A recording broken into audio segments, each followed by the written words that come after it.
Dear students, Assalamu alaikum. Today is 11th June 2020, Thursday, and I am your English teacher going to deliver a visual lecture for the question answer, glossary and MCQs of unit number 7, as well as we will revise comprehension passage number 4. My lecture is for 9th P1, N1, boys and girls. Dear students, hope you are fine. If you have any problem and query about the previous lecture, you may ask. As you know students, we have started our summer vacation homework from the textbook and completed the reading translation and word sentences of unit number 7, Sultan Ahmad Masjid, Masjid-e-Sultan Ahmad, which is one of the most impressive monuments in the world and also known as Blue Masjid because of the blue tiles that embellish its interior. It is situated in Istanbul, the largest city in Turkey and the capital of Ottoman Empire. It has become the most popular tourist attraction. So let's move to the question answer of unit number 7, Sultan Ahmad Masjid. Question answer बेटा आपको जैसा कि पता है कि आपके annual paper में जो बोर्ड एग्ज़ाम्स हैं आपके उनमें 10 मार्क्स का ये क्वेश्चन आता है सेक्शन नंबर 1 आपके सब्जेक्टिव पार्ट का, जिसमें 8 क्वेश्चंस दिए गए होते हैं जिनमें 80 to 70% जो है वो आपकी एक्सरसाइज से, जबकि 30 to 20% आपके ब्लॉक क्वेश्चंस जो हैं वो शामिल होते हैं.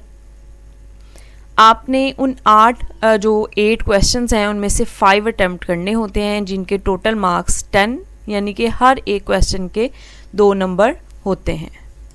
जैसे कि स्टूडेंट्स आपको ये बात पता है कि क्वेश्चन आंसर्स जो हैं वो आपने अपनी समर वेकेशन होमवर्क की नोटबुक जो है उसमें लिखना है, रजिस्टर या नोटबुक जो भी है, ठीक है. आपके नोट्स एक तो प्रिपेयर हो जाते हैं, दूसरे आपकी अच्छे तरीके से इनकी तैयारी हो जाती है, आपको याद हो जाते हैं. ये P1 जो बॉयज़ एंड गर्ल्स हैं, आई नो उनके पास जो है वो ये नोट्स मौजूद हैं क्वेश्चन आंसर्स और वर्ड सेंटेंसेस के, लेकिन P1 N1 boys and girls सभी सेक्शंस ने अपनी समर वेकेशन होमवर्क की जो नोटबुक है उस पर ये ज़रूर लिखने हैं, ठीक है.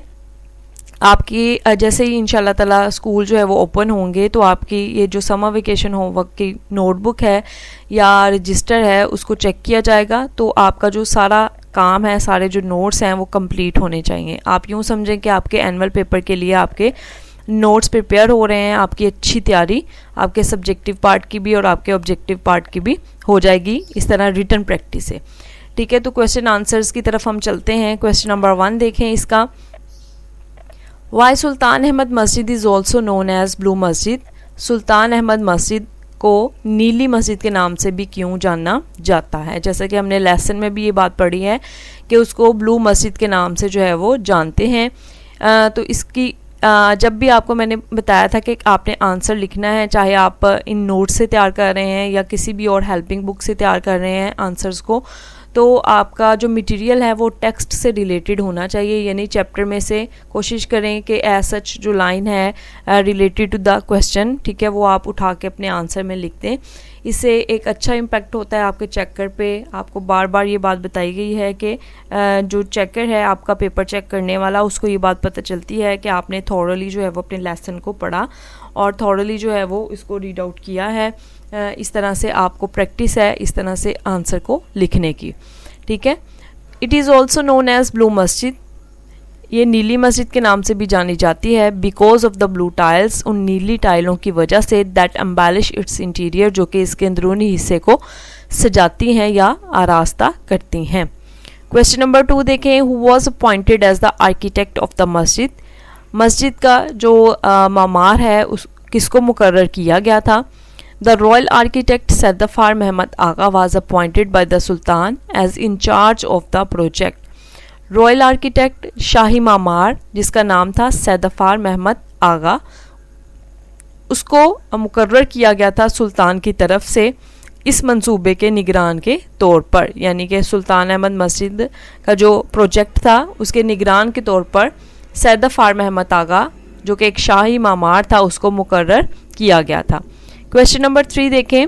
Why was a heavy iron chain hung at the entrance of the court. Court की एंट्रेंस पे यानी दरबार का जो दाखिली रास्ता था वहाँ पर आयरन चेन जो है वो एक भारी सी क्यों लोहे की जंजीर लटकाई गई थी। हमने लेसन में भी ये बात पढ़ी है कि the chain was put there so that the sultan had to lower his head every time when he entered the court. यानी ये एक सिम्बॉलिकली इस चीज़ की रियलाइजेशन थी सुल्तान के लिए कि जब भी वो दरबार में दाखिल हो, ठीक है, और दरबार में ज़ाहिर सी बात है उसने जाके मुकद्दमात या मामलात के फ़ैसले करने होते हैं, तो उन मुकद्दमात के फ़ैसले और मामलात को हल करने से पहले उसके दिल में अगर कोई ज़रा बराबर भी तकब्बर या गरूर था तो वो ख़त्म हो जाए कम्प्लीटली, और उसको एहसास हो कि हर चीज़ और हर बात से जो बड़ी है ज़ात वो अल्लाह ताला की है, ठीक है, और उसको अल्लाह ताला के सामने ही हमेशा सर झुकाना है। तो ये एक सिंबॉलिक जेस्चर था सिर्फ। The chain was put there so, chain वहाँ पर इस तरह से रखी गई थी कि सुल्तान को हर मर्तबा जब भी वो दरबार में दाखिल हो अपना सर झुकाना पड़ता था। It was a symbolic gesture, ये एक इलामती इशारा था। टू इंश्योर, यकीन दहानी के लिए, the humility of the ruler, हुक्मरान की आजिज़ी के लिए, in the face of the divine, अल्लाह के हजूर, ठीक है। ये जो क्वेश्चन नंबर 1 है ये बहुत ज़्यादा इम्पॉर्टेंट है, आपने इसको अच्छी तरह से याद करना है, क्वेश्चन नंबर 2 को भी, ठीक है। जो P1 सेक्शन है जिनके पास नोट्स मौजूद हैं, आपने बेटा ये स्पेलिंग वहाँ पे नोट्स पे कुछ करेक्शन है, सैयद ज़फ़र महमद आगा के जो स्पेलिंग है अपने नोट्स पे आपने ठीक कर लेने हैं। वैसे तो मैंने क्लास में भी करवाए हुए हैं, अगर किसी भी स्टूडेंट ने नहीं किए तो दोबारा से लेक्चर सुनते हुए उसको ये बात पता चल गई होगी। उसने जो रॉयल आर्किटेक्ट सैयद ज़फ़र महमद आगा है इसके स्पेलिंग अपने नोट्स पे ठीक कर लेने हैं। फिर है question number 4, how does the interior of the मस्जिद लुक। मस्जिद का जो अंदरूनी हिस्सा है वो किस तरह का दिखाई देता है। The interior of the mosque looks attractive, मस्जिद का अंदरूनी हिस्सा बहुत ज़्यादा अट्रैक्टिव दिखाई देता है। अट्रैक्टिव यानी अपनी तरफ मतवज्जो करने वाला। एट द लोअर लेवल, निचली सतह पर, it is lined with more than 20,000 handmade ceramic tiles in more than 50 different twelve design, ठीक है। ये पैराग्राफ भी आपके चैप्टर में कंप्लीट है, आपको मैंने बताया था ये पैराग्राफ आपका बहुत ज़्यादा एग्जामिनेशन पॉइंट ऑफ व्यू से इम्पॉर्टेंट है, रीडिंग ट्रांसलेशन के हवाले से भी, और ये क्वेश्चन भी बहुत इंपॉर्टेंट है। इसमें बताया गया है कि मस्जिद का जो अंदरूनी हिस्सा है वो निचली सतह पर बहुत ज़्यादा तवज्जो जो है वो खींचता है लोगों की अपनी तरफ, टूरिस्ट की, क्योंकि ये 20,000 से ज़ायद हाथ से बनी हुई चीनी मिट्टी की जो टाइलें हैं उनसे बना है, और वो 50 मुख्तलिफ गुले लाला के नक्शो निगार या नमूने बनाते हैं, ठीक है। क्वेश्चन नंबर 5 देखें, why do you think madrasa and hospice was part of the masjid. आपका जो है वो क्या ख्याल है कि मदरसा और जो सराय है वो मस्जिद का हिस्सा क्यों थे। Madrasa and hospice was part of the masjid because it was custom at that time. हमने लेसन में ये बात पढ़ी थी कि मदरसा और जो होस्पाइस यानी सराय है आर्जी क़यामगाह, उसका मकसद क्या था मस्जिद के साथ, क्योंकि ये उस वक़्त रवाज हुआ करता था। हमने बात की थी कि ट्रैवलिंग चूँकि बहुत ज़्यादा उस वक़्त मुश्किल थी, ट्रांसपोर्ट इतनी एडवांस नहीं थी, ठीक है, तो एक जगह से दूसरी जगह जाने में बहुत ज़्यादा वक्त लगता था, ठीक है। इसलिए हर एक मस्जिद के साथ जो है वो कोशिश की जाती थी कि एक होस्पाइस यानी सराय जो है वो बनाई जाए।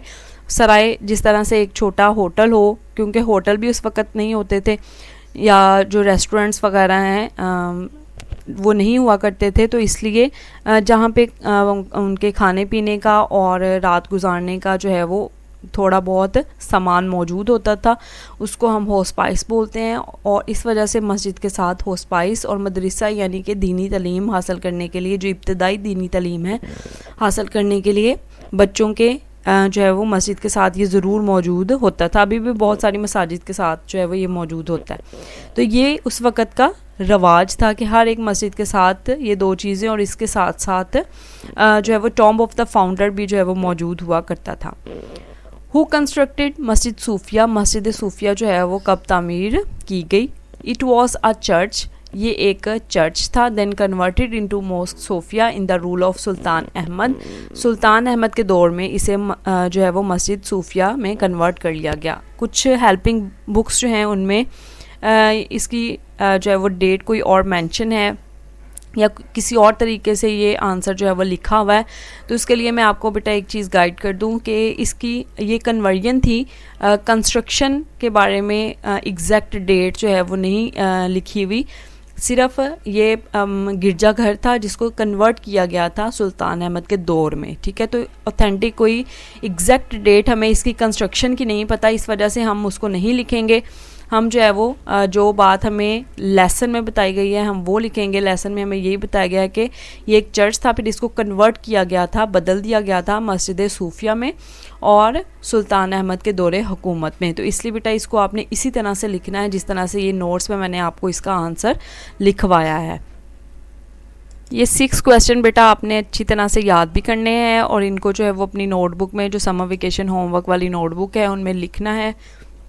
कोशिश किया करें कि पहले इनको याद करके अच्छी तरह से फिर लिखा करें, ताकि आपकी जो है वो डबल टाइम आपको जो है वो ये काम ना करना पड़े। लिखें फिर उसको दोबारा से याद करें, एक ही दफ़ा में जो है वो आपका काम हो जाता है। फिर इस तरह से आपको अपनी स्पेलिंग मिस्टेक्स भी और जो ग्रामर की मिस्टेक्स आप करते हैं वो भी आपको नज़र आ जाती हैं, ठीक है।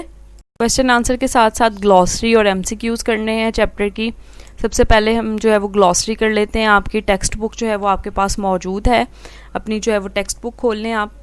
ग्लॉसरी आपको पता है आपने जो है वो किस तरह से याद करनी है। जो गिवन वर्ड्स हैं उनको आपने अच्छी तरह से विद स्पेलिंग याद करना है। जब आप उसको स्पेलिंग के साथ उन वर्ड्स को याद कर लेते हैं तो फिर आपने उनके जो सामने दिए गए इंग्लिश वर्ड्स हैं उनके सिनोनिम यानी कि जो मुतरादफ अल्फाज हैं इंग्लिश में लिखे हुए, ठीक है, उनको आपने याद करना होता है। ये ग्लॉसरी आपको हेल्प आउट करती है 2 तरीक़ों से, आपके ऑब्जेक्टिव पार्ट में सिनोनिम के हवाले से भी और स्पेलिंग के हवाले से भी, ठीक है। यानी ये जो गिवन वर्ड्स हैं इम्प्रेसिव हो, स्पाइस, एम्बालिश वगैरह, ये आपके स्पेलिंग में स्पेलिंग वाले पोर्शन में आ जाते हैं और जो इनके सामने दिए गए वर्ड्स हैं सिनोनिम्स वो आपके सिनोनिम